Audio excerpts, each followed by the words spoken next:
Look at him, Katie said, loud enough that 3 tables heard it before I did. 25 years later and he still dresses like he's about to go pour concrete somewhere. Her friends laughed the way people laugh when they've already decided who the joke is on before anybody said anything funny. I didn't turn around right away. I finished stirring my coffee, set the little silver spoon down on the saucer, and only then looked up.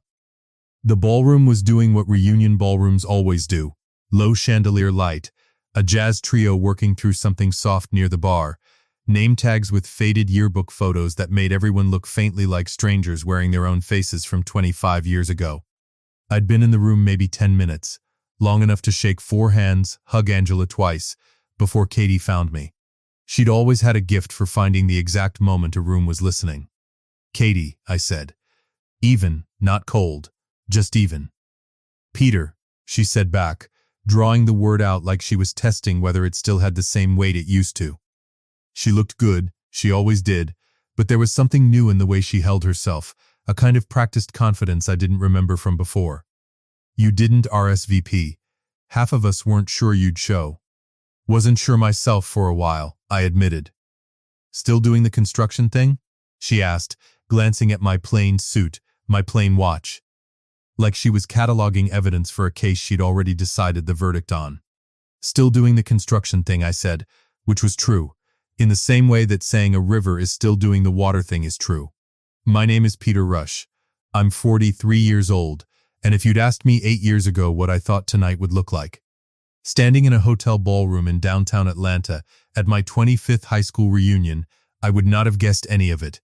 Not the ballroom, not the reunion, and certainly not the woman across the room, laughing at me with a glass of champagne in her hand, a diamond ring catching the chandelier light on her left hand that hadn't been there the last time I'd seen her. I want to tell you something before we go any further, because it matters more than anything that happens later tonight. A man's worth was never supposed to be measured by what people say about him in a room. It's measured by what he does when the room isn't looking. My father used to say that to me while we were up on scaffolding together on Saturday mornings when I was 16. Sweat running into my eyes, hauling lumber, because that's what our family did instead of vacations. I didn't understand it then. I understand it completely now. Katie didn't know what I'd built since she'd left. Nobody in that ballroom did. What they knew was the version of me that had stayed behind 8 years ago, a guy who used to talk about building something someday. Apparently still just talking, while she'd gone off and, from the look of that ring, found herself a whole new life.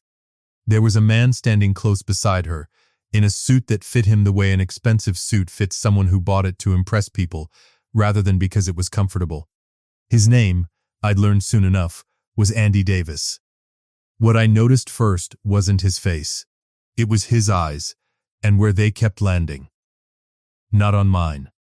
On my watch, a plain steel one I'd worn every day for 9 years, the one that used to belong to my father.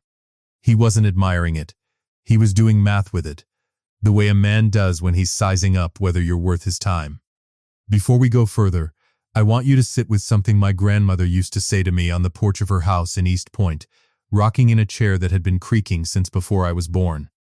"Baby, the people who talk loudest about your failures are usually the ones most scared you're about to prove them wrong."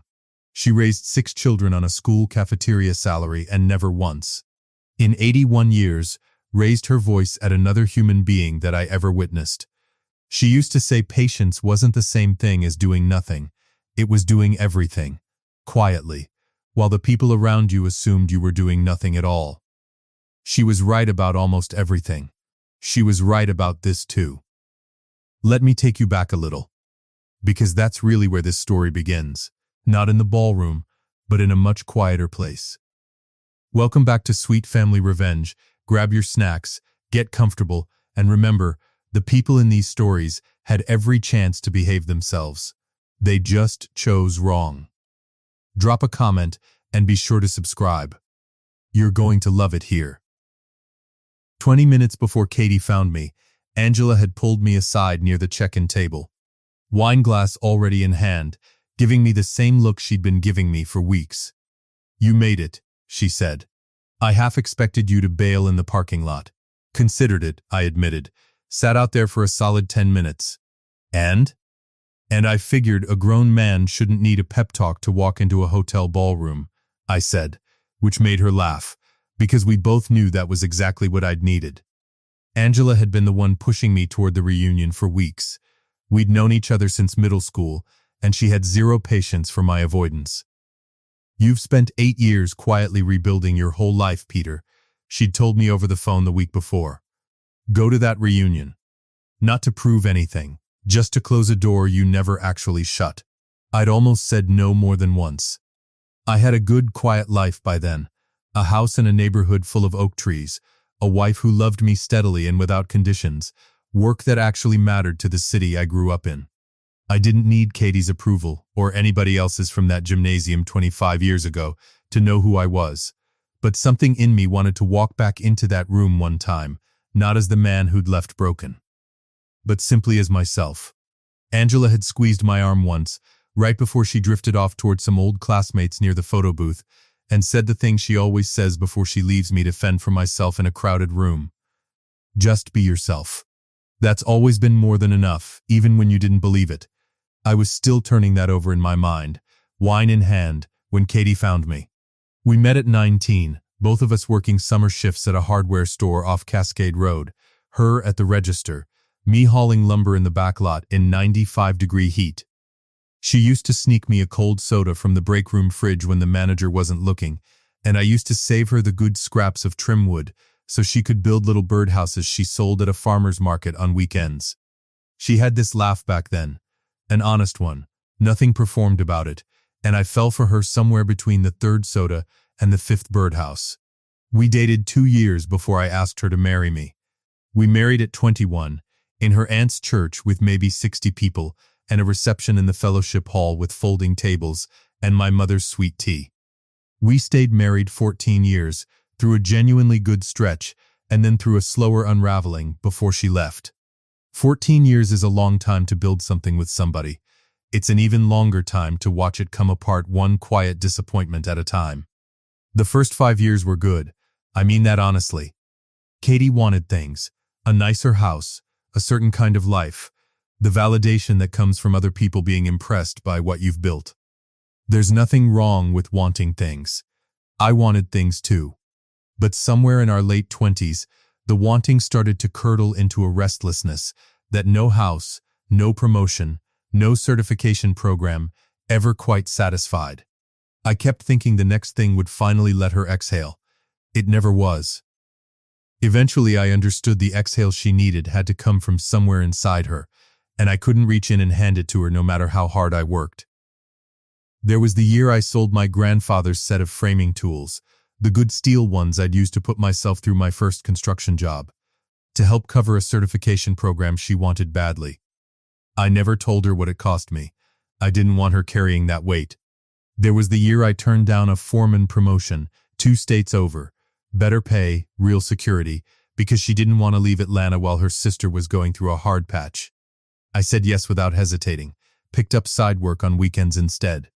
Came home with my hands split open, telling myself it didn't matter as long as she was happy. I found out about the affair about a year before she finally left. I won't dwell on it, because it's not really the point of tonight, and dwelling on it never built anything worth having.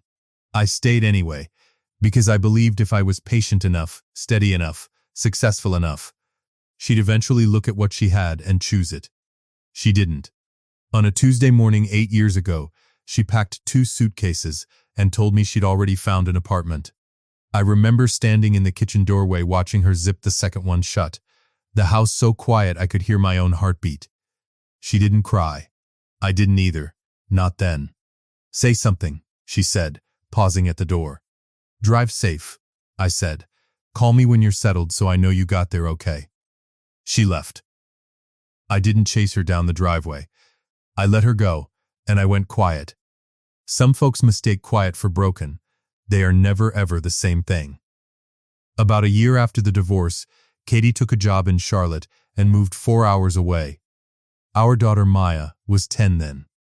And for a couple of years she split time between us, a long drive on either end most months. By the time Maya started high school, she asked to stay in Atlanta full time. Her friends were here, her school was here, and if I'm honest, So was I. And she knew it. Katie didn't fight her on it. To her credit, in this one specific area, she never once made Maya a weapon between us. And I've always respected her for that, even in the years everything else between us felt far from respectable. Katie stayed in Charlotte the better part of 7 years. She moved back to Atlanta only 3 months before that reunion. A fresh start, she told Maya, a new job, a chance to be closer to her aging mother. She met Andy Davis less than 6 weeks after she unpacked her last box. Andy hadn't said a word to me directly yet, but he'd been watching the whole exchange with a kind of restless attention, like a man doing arithmetic he didn't want anyone catching him at. "You're the ex," he finally said, extending a hand with a smile that didn't reach his eyes. "Andy, I'm in private equity." "Peter," I said, shaking it once. "Construction, right?" He said, like he was placing a bet he was confident about. "Katie mentioned you two went way back. Same graduating class." "Same graduating class," I agreed. His eyes drifted again to my watch, then, briefly, to the plain wedding band on my hand. I watched him try to reconcile something in his head and fail, the way people do when the numbers in front of them refuse to add up to the story they'd already decided on. I didn't know it yet, standing there, but Andy Sinclair had a habit. He collected watches the way some men collect stories, not to wear them, but to know their worth on sight, because knowing the price of things quickly was, in his line of work, a survival skill. What he didn't know is that the model on my wrist wasn't for sale, had never been for sale, and its value had nothing to do with dollars at all. "We're engaged," Katie said, holding up her hand for anyone who hadn't already noticed the ring. 3 weeks now. Andy's built an incredible fund. Real estate, infrastructure, the whole portfolio. She said the word infrastructure like she was testing whether it might land a blow.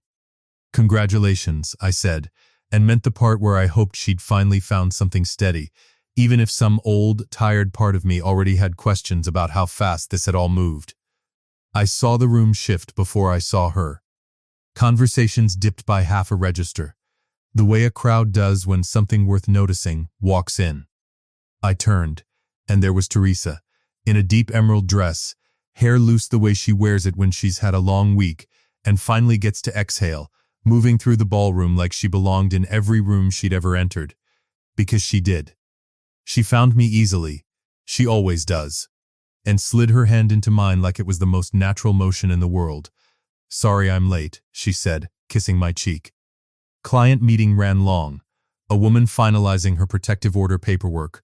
I didn't want to rush her out the door just because I had a party to get to. I should tell you properly who Teresa is, because it matters for everything that happens next. She spent years as a compliance investigator for a regional banking oversight office before she left to found and run the Ashford Center, a legal aid and advocacy nonprofit here in Atlanta that supports women rebuilding their lives after divorce, abuse, or financial exploitation, free legal help, safety planning, and, more and more in recent years, help for women who'd been quietly drained of their savings by men who were very, very good at being charming. I met her about a year after my own divorce, on a job site where she'd stopped by in an oversight capacity to check permits near a daycare center my crew was renovating. She caught a dust barrier violation I'd missed and made me fix it before lunch. We didn't start dating for another 8 months after that.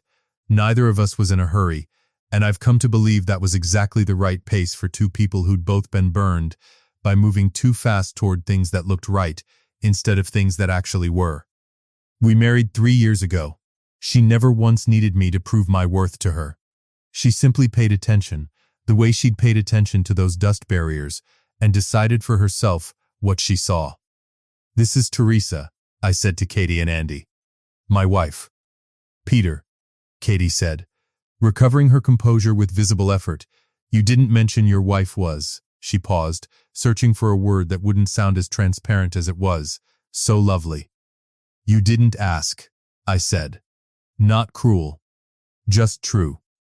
Teresa extended her hand warmly to Katie, because that's who she is, gracious even to people who don't deserve it yet. Then she turned to Andy. Something in her face changed. Small, almost nothing. "If you didn't know her the way I do, you'd have missed it entirely," A half-second flicker of recognition, quickly smoothed back into a polite, professional smile. "Andy," she said, shaking his hand. "Nice to meet you." "Likewise," he said, already looking past her towards someone more useful to talk to. Teresa didn't say anything else about it right then, but I felt her hand tighten just slightly around mine. I want to be honest with you, I hadn't come to that reunion expecting to be the center of anything. I'd come because my old friend Angela had spent a week telling me it was time to close a door I'd left cracked open for 8 years, and because some quiet part of me wanted to walk back into that room one time, not as the man who'd left broken, but simply as myself. What I hadn't planned on, what I genuinely hadn't seen coming, was the reunion committee chair, a classmate named Carla Simmons, stepping up to the small stage near the dance floor and tapping the microphone. Before we get too far into the evening, Carla said, "I want to do something I wasn't originally planning to do, because I'd been asked to keep it quiet. But given some of what I've overheard tonight, I've changed my mind." My stomach dropped, because I already knew, roughly, where this was going. "Most of you don't know this," Carla went on, "but this ballroom, this catering, the band, even the scholarship raffle we're running tonight for graduating seniors at our old high school, all of it was fully underwritten by one of our own classmates, who asked specifically to remain anonymous. He didn't want a toast. He didn't want a plaque. But I think our class ought to know who made tonight possible, and I think he ought to hear us say thank you out loud instead of behind his back." She looked directly across the room. "Peter Rush funded this entire reunion. And while I had the floor, I did a little digging. Because I was curious, that man also quietly funded the renovation of the rec center on Delow Drive 2 years ago. And he's the reason 40 kids from our old district have full-ride scholarships to trade and engineering programs through a fund named after his father. So, Peter, thank you. From all of us." The applause that followed was real, and it went on longer than I was comfortable with.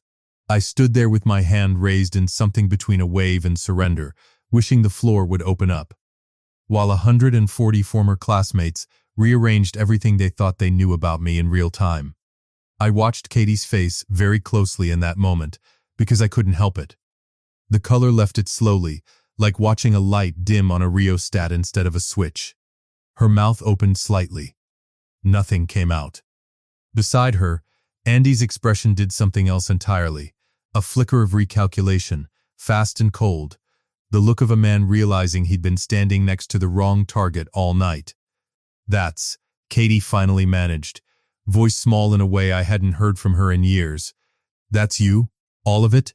You paid for all of this?" "I didn't want it to be about that," I said, and meant it. She had no response ready. For the first time all night, she didn't have one single thing to say. Here's the part of the story that turns this from a simple night of humbled pride into something with real weight. So stay with me. About 5 weeks before that reunion, 2 women had come separately to the Ashford Center asking for help. Both had recently separated from long marriages.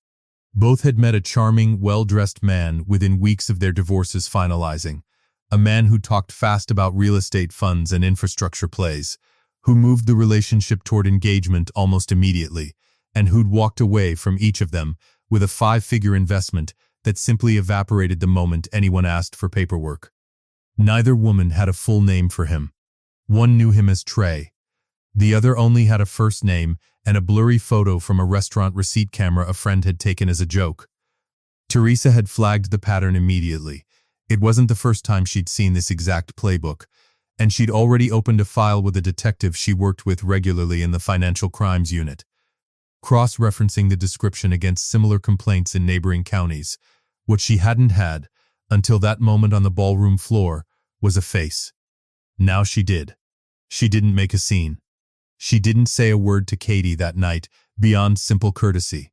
That's not how Teresa operates, and it's part of why I love her the way I do. She excused herself 20 minutes later, stepped into the hotel corridor, and sent a single text to Detective Alvarez, "I think I just met Trey. Ballroom at the Regency downtown. Real name may be Andy Davis. Call you first thing tomorrow with everything."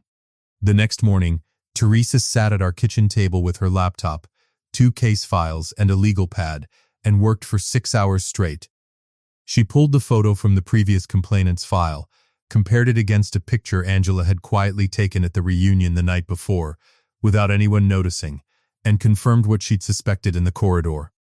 She drafted a formal statement, attached the corroborating details from both existing complainants, and filed everything with Detective Alvarez's office by that afternoon.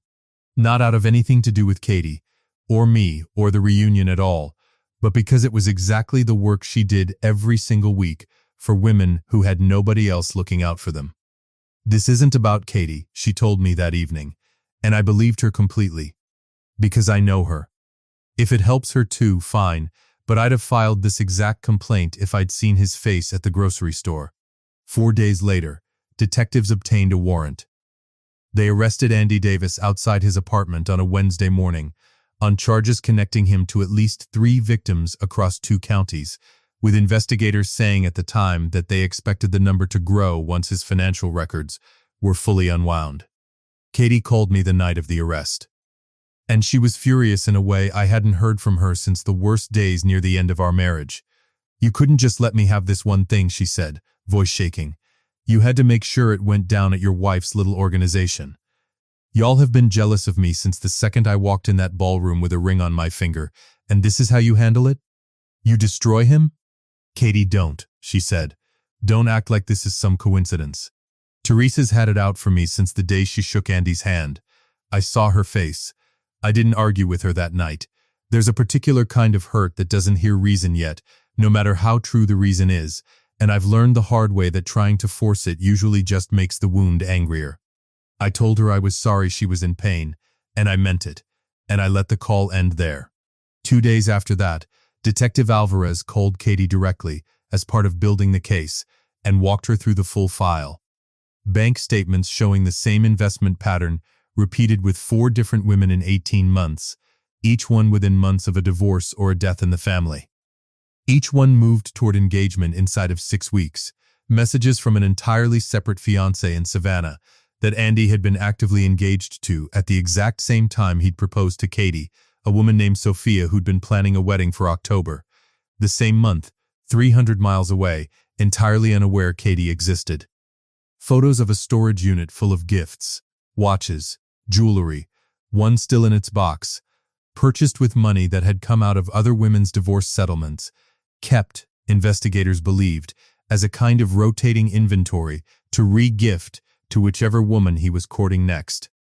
Katie called me that same night, and this time there was no fury in her voice at all. Just a kind of exhausted, hollowed-out quiet I recognized, because I'd worn that same quiet myself once, a long time ago. "I'm so sorry," she said.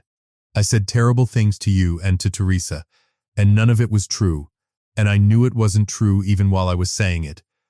I just couldn't stand the idea that you two had been right about him and I'd been that easy to fool." "You weren't fooled because you're foolish," I said. "You were fooled because he's very good at what he does, and because you'd just moved to a new city looking for a fresh start, and he knew exactly how to find women in that exact moment and be whatever they needed him to be. That's not a character flaw in you, Katie. That's a crime he committed against you." She cried for a long while on the other end of the line, and I let her. Because some things don't need fixing in the moment. They just need somebody willing to stay on the phone. "Will you tell Teresa I'm sorry?" she asked eventually. "Properly, not just through you. Tell her yourself," I said. "She'd want to hear it from you." Katie did call her 2 days later. I wasn't in the room for that conversation, and I never asked what was said. Some conversations belong only to the 2 people having them. About 3 weeks after that, Katie asked if she could take Maya and me to lunch. The 3 of us, nothing formal, just a diner near her mother's place in East Point. Teresa wasn't there. By design, Katie had asked separately if she could see her another time. One-on-one, and Teresa had said yes without hesitation. Lunch with Maya was easy, the way it usually is when a 17-year-old is in the room to keep the adults from taking themselves too seriously. But near the end, when Maya stepped away to the counter for a to-go box, Katie reached across the table and put her hand over mine, briefly, the way she used to a long time ago. "I spent 8 years telling myself a story where I was fine, and you were the one who'd stayed small," she said. It was easier than admitting I'd traded something real for the idea of something impressive, and then gotten fooled by a worse version of the same mistake twice. You're allowed to have gotten it wrong, I said. Twice even, that doesn't erase the good years, and it doesn't make you a fool. It just makes you somebody who was looking for something and hadn't found it yet. Have you? She asked. Found it? Every ordinary morning, I said. That's usually where it's been hiding. She laughed at that, a real laugh. The first honest one I'd heard from her in a long time, and for the first time in 8 years, it didn't cost either of us anything to sit across a table from each other. The following week she met Teresa for coffee near the Ashford Center, and whatever was said between them, Teresa came home lighter than she'd been in days, and that was enough for me. I want to slow down here, because this next part matters more to me than anything else in this whole story. Maya is 17 now, a senior, applying to engineering programs. And she wants to study civil engineering. She's never once told me it's because of me, and I've never asked her to say it. But I notice things.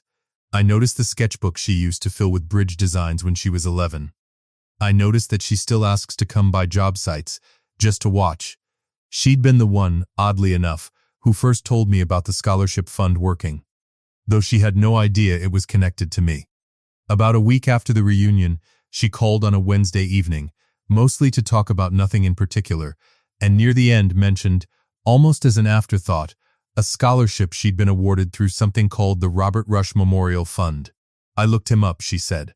There's barely anything online. Just an old construction company and a mention in a newspaper archive about a building collapse he helped investigate the safety standards on afterward. That's your great-grandfather, I said. My dad's father. He didn't talk about himself much. Wasn't really his way. Runs in the family, huh, she said, and I could hear the smile in it. I told her the truth then, about the fund, and why I'd never mentioned it to her, and why I'd wanted her to earn her way into engineering because it lit something up in her, not because of any name attached to it. So I didn't actually win anything? She asked, careful, like she was bracing for the scholarship to feel smaller now that she knew. You did, I said quickly. The selection committee doesn't know who applies personally.